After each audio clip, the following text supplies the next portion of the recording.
여러분 안녕하세요. 성균관대학교 연기술학과의 김현입니다. 반갑습니다. 자, 오늘은 셰익스피어 작품 중에서도 최고의 작품으로 손꼽히는 리어왕 리어왕의 이야기를 다룰까 합니다.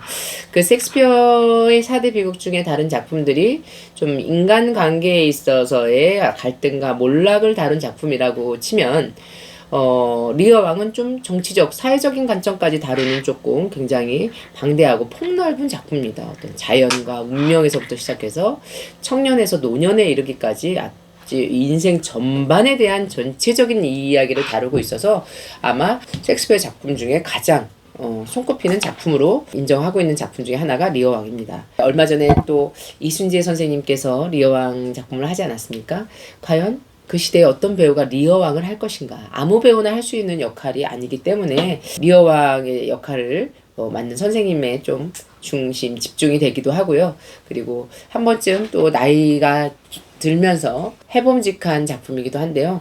리어왕을 중심으로의 하나의 주 플롯으로 이어간다면 글로스터 백작이라는 두 아들, 에드먼드와 에드거라는 두 아들을 통해서 부 플롯으로 이어져서 전체적인 맥락을 두 가지를 같이 볼 수 있는 작품으로도 유명합니다. 저희 작년에 저희 성대 연기예술학과에서 무브먼트 발표로 리어왕을 올렸었습니다. 그래서 다시 한번 학생들과 이 텍스트를 읽으면서 어떤 노인들의 문제들, 이 시대의 노인들이 어떻게 비춰지고 사람들이 이제 사회적인 문제가 되지 않습니까? 노인 문제. 그리고 자식이 재산 때문에 부모를 죽이고 뭐 버려지고 옛날 진짜 다시 한번 현대판 고려장이라고 할 정도로 이런 문제들이 많이 거론돼서 그런지 리어왕을 이 시대에 다시 읽으면서 저는 그것에 대한 문제가 되게 두드러지게 보이더라고요. 그리고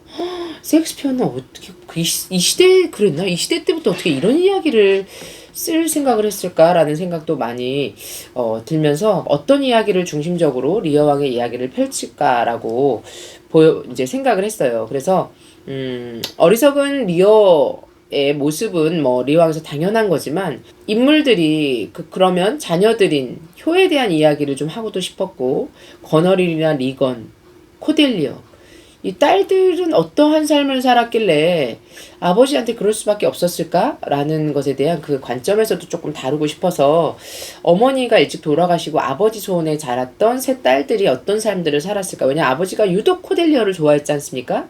코델리어를 뭐 말 한마디에 그거 얘기 좀 안 했다고 재산도 안 주고 내쫓아버릴 정도면 우리가 어떻습니까? 사람을 너무 좋아하고 믿었는데 그 사람한테 뭔가 원하는 것들을 못 받거나 못 얻었을 때 괘씸죄가 아주 커지죠. 특히나 나이가 들면 사람들이 더 이렇게 괘씸해지고 약해져서 그런지 내 앞에서는 좀 좋은 말만 해줬으면 좋겠고 기가 아주 얇아지죠. 그래서 우리가 중심을 못 보고 앞에서 자기 살랑살랑한 사람을 좋아할 때 리어왕 났네. 리어왕 났어. 리어왕이냐? 뭐 이런 얘기를 할 정도로 어떤 그러한 중심의 리어왕이 이렇게 대명사처럼 쓰이는데 또 이렇게 보면서 이 작품을 만들면서 그런 생각도 했어요. 과연 코델리어는 자녀의 입장에서 아니 좀 저도 아빠 사랑해요 말해주면 안 됐나? 그렇지 않습니까 여러분? 아니 그게 뭐 어려워? 아빠한테 아빠 사랑한다.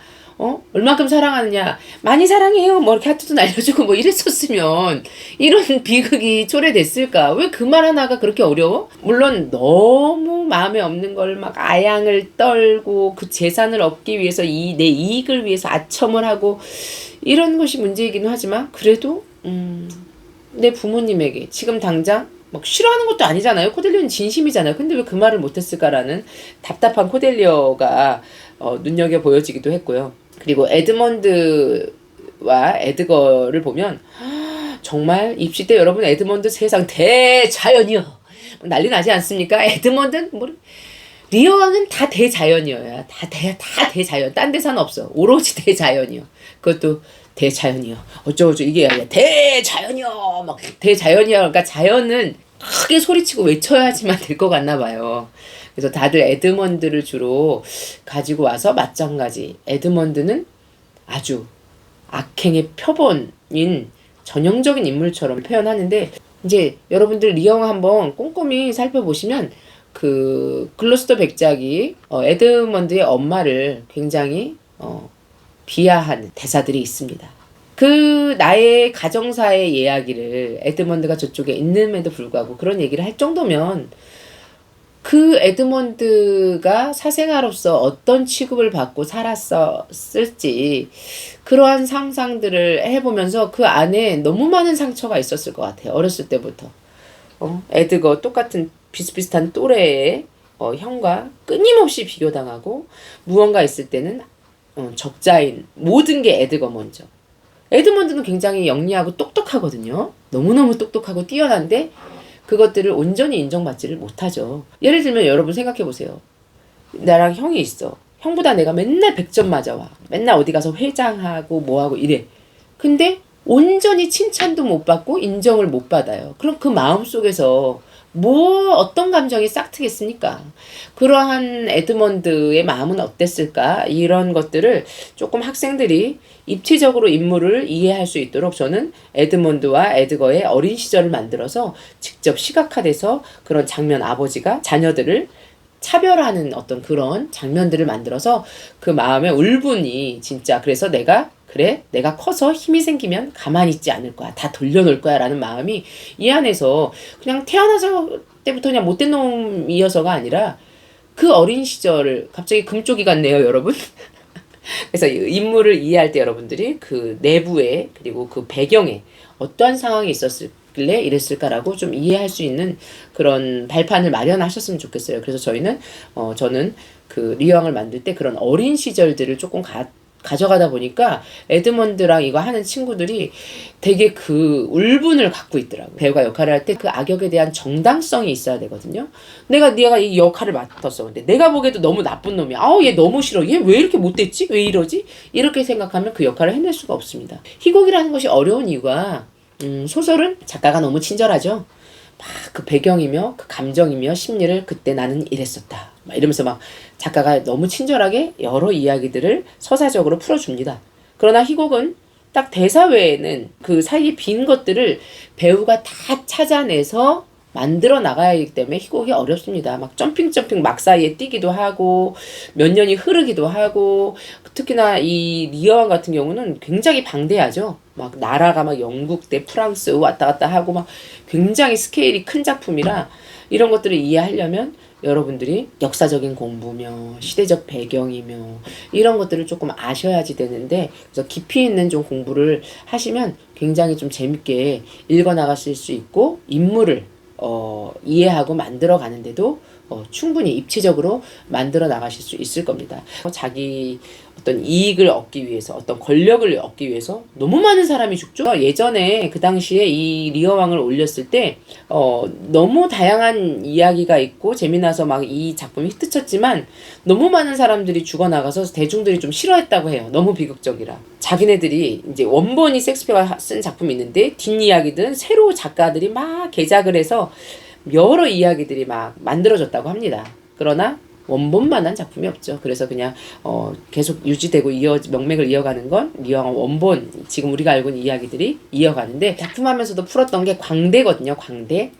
가장 누군가에게 웃음을 주고 우습게 알고 사람들이 막 하는 그런 어떤 존재처럼 보이지만 그 광대는 어떤 전체 사람들을 꿰뚫어보고 진실과 거짓이 무엇인지 알고 그럼에도 불구하고 막 자기 주장을 하기보다는 그 옆을 온전히 지켜주면서 섬기는 그 주인, 왕이 온전히 좀 잘 살기를 바라고 위로해주는 그런 인물이죠. 그래서 우리 예술하는 사람들 그리고 연극하는 우리가 이 시대의 광대로서 사회에 어떤 역할을 해야 될까라는 이야기 그런 메시지를 저는 좀 담고 싶어서 자식들한테 버림받고 내쳐지고 감당할 수 없는 그 괴로움에 쌓였을 때 그 옆을 끝까지 지켰던 건 광대거든요. 그래서 그 이야기를 좀 보여주고 싶어서 했는데 그 장면을 만들면서 모두가 탁 외면할 때 그 쓰러져 있는 그 리어왕을 향해서 이렇게 손을 내밀어주는 광대의 장면을 만들었어요. 그래서 사람들이 우리는 과연 누군가에게 버림받고 왕따처럼 혼자 쓰러져 있는 사람을 손 내밀어 줄 수 있는 사람이 과연 몇이나 될까, 이 시대에. 그 용기가 있는 사람이 몇이나 될까 하는 이야기들을 주고 싶어서 광대가 손을 내밀 때 그대들도 무언가 깨닫게 하고 싶은 그런 마음으로 그 리어왕의 오프닝을 만들었는데, 그 광대하는 친구가 막 펑펑 우는 거예요. 그래서 너무 깜짝 놀랐어요. 갑자기 왜 너무 이제 우리가 연습이고 뭐고 너무 힘든 시간들을 보내서 너무 힘들어서 그런가 하고 이제 아이를 안아주면서 얘기를 들었는데, 나도 힘든 상황에서 누군가에게 손 내밀어 줄 수 있는 그 감정이 너무 가슴 아프고 찡하게 와닿았다고 아이가 그렇게 갑자기 눈물을 터뜨리더라고요. 그런 아이들이 저희 성대에 있습니다. 그래서 저희는 그렇게 감수성도 있고 인간에 대한 이타심이 있는 그런 학생들을 좋아하는데, 그런 아이가 이제 광대를 맡았어서 이 리어왕에 대한 이해를 되게 잘 했던 것 같아요. 누군가를 위해서 웃음을 주고 기쁨을 준다는 것 자체가 여러분 쉬운 일이 아니거든요.